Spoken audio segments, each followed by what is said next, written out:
Hello and welcome to our School at Home class in English Grade 7. We are in the third quarter of our set of lessons and I hope everybody will delight in learning today with lesson number 14, using clauses and sentences. Before we proceed with the lesson, you may take the pretest in just a few minutes. Direction: identify the underlined clauses if it is an independent or dependent clause. Write IC for independent and DC for dependent. Number 1. Our dog will run away if the gate is left open. Number 2. The movie was good, although it was too long. Number 3. The teacher who lives next door to me is Mrs. Santos. Number 4. This is the homework assignment that you missed last week. And number 5. Because of the bad weather, the school will be cancelled tomorrow. Here are the answers to the pretest. Were you able to get the correct answers? That's great!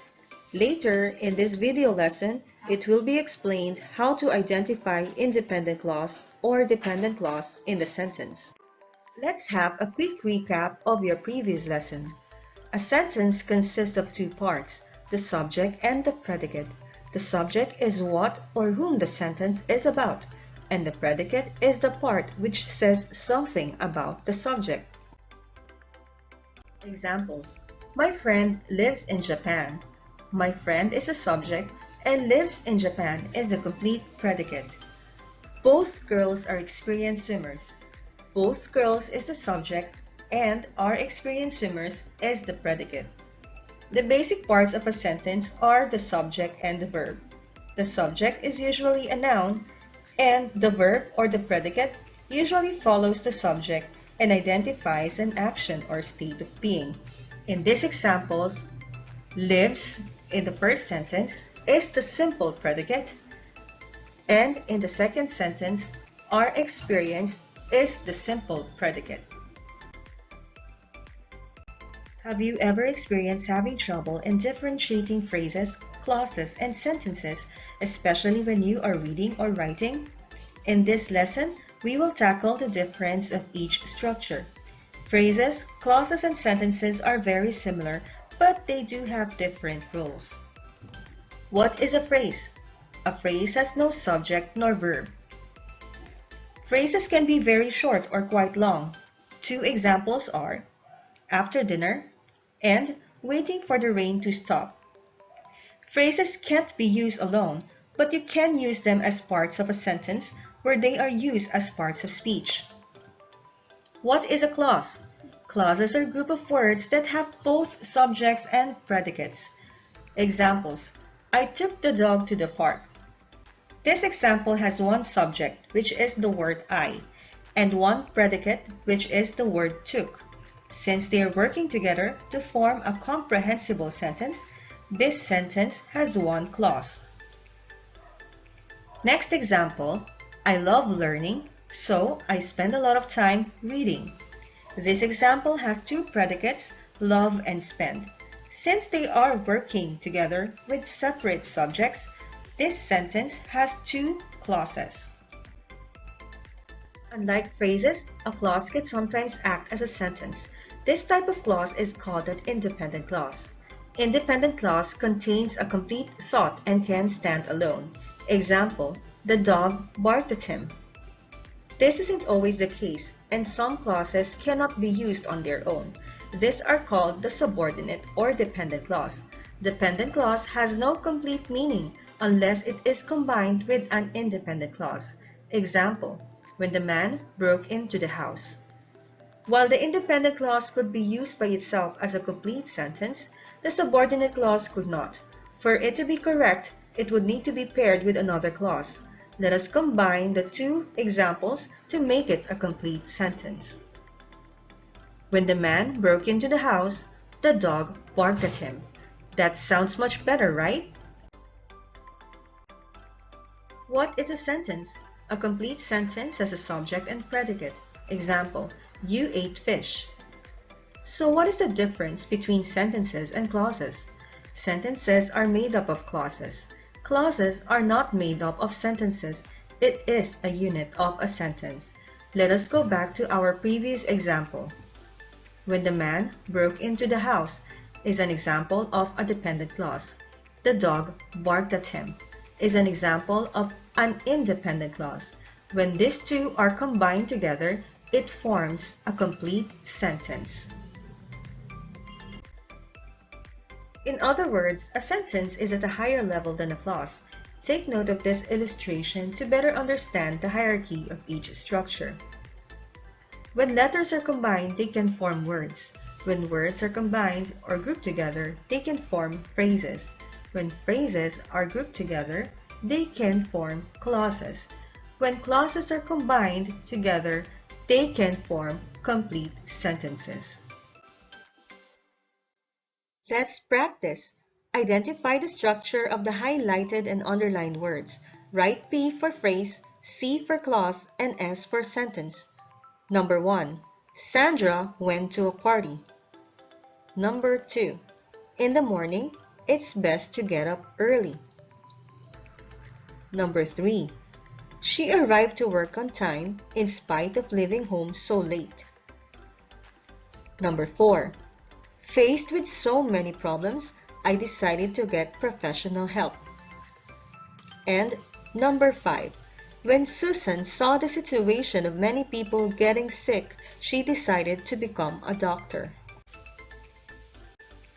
Here are the answers for the guided practice. Were you able to get the correct answers? That's splendid! In number 1, Sandra is the subject, went is a simple predicate. Therefore, if there is a subject and predicate, this is an example of a sentence. In number 2, it's best to get up early is an example of an independent clause. It can stand alone and has a complete thought or idea, even if you remove the phrase in the morning.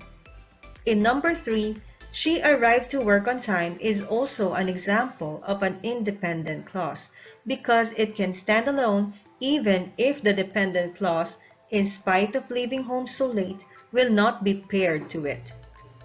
In number 4, faced with so many problems has no subject nor verb. This phrase is used as a modifier of the subject. And in number 5, when Susan saw the situation of many people getting sick is an example of a dependent clause. It cannot stand alone as it needs to be paired with another independent clause to give more meaning in the sentence. There are also basic sentence structures in English. First is a simple sentence which contains one independent clause. Example, Judy laughed. Another one is the compound sentence, which contains one independent clause plus one or more independent clauses. Example, Judy laughed and Jimmy cried. Lastly, we have the complex sentence, which contains one independent clause plus one or more dependent clauses. Example, Jimmy cried when Judy laughed. Please take note that independent clauses are joined by any of these 7 coordinating conjunctions: and, but, for, or, nor, so, and yet. Example, he went to the theme park and he went on all the rides. These are 2 independent clauses joined by the word and. Dependent clauses use subordinating conjunctions. Some common subordinating conjunctions are after, as, before, once, since, until, even though, although, when, and while, etc. Example, although I am not sure, I will go ahead and try. Let's practice. Identify the sentence structure of the given examples. Write simple, compound, or complex sentence. Ready? Number 1. Our teacher gave us a homework today. Number 2. I would go, but I have to ask permission from my teacher. And number 3. Before we begin the discussion, we reviewed the lesson. Here are the answers. Were you able to get the correct answers? That's marvelous. In number 1, our teacher gave us a homework today is an example of an independent clause. If it has one independent clause, therefore, it is a simple sentence. In number 2, there are two independent clauses joined by the conjunction but. I would go, but I have to ask permission from my teacher. Therefore, this is a compound sentence. In number 3, we have one dependent clause, which is before we begin the discussion, and one independent clause, which is we reviewed the lesson. Therefore, this sentence is a complex sentence. Nobody can do everything, but everyone can do something. It's the thought for today. It shows a kind of act where we can help one another doing our part or our responsibilities in the community. As others do their part, let's be sure to do ours. How about you? What does this quotation mean to you? What type of clauses are used in the sentence? These are two independent clauses as they are connected with the coordinating conjunction but, and these clauses can stand alone. To wrap everything up that we have talked about in this lesson, let us always remember that a phrase has no subject nor verb. Clauses are a group of words that have both subjects and predicates. A complete sentence has a subject and predicate. The difference of sentences and clauses are: sentences are made up of clauses, clauses are not made up of sentences. It is a unit of a sentence. Now that you have learned about phrases, clauses, and sentences, it is time for your post-test. Answer the following questions. Choose the correct letter of your answer. Number 1. Complete this sentence. An independent clause has a subject and a verb, and it A. Expresses a complete thought. B. Can stand alone as a coherent sentence. C. Both A and B. Or D. None of the above. Number 2. Complete this sentence. Because a subordinate clause depends on the rest of the sentence to express a complete thought, it is called a letter A. Noun clause. B. Prepositional clause. C. Dependent clause. Or D. Independent clause.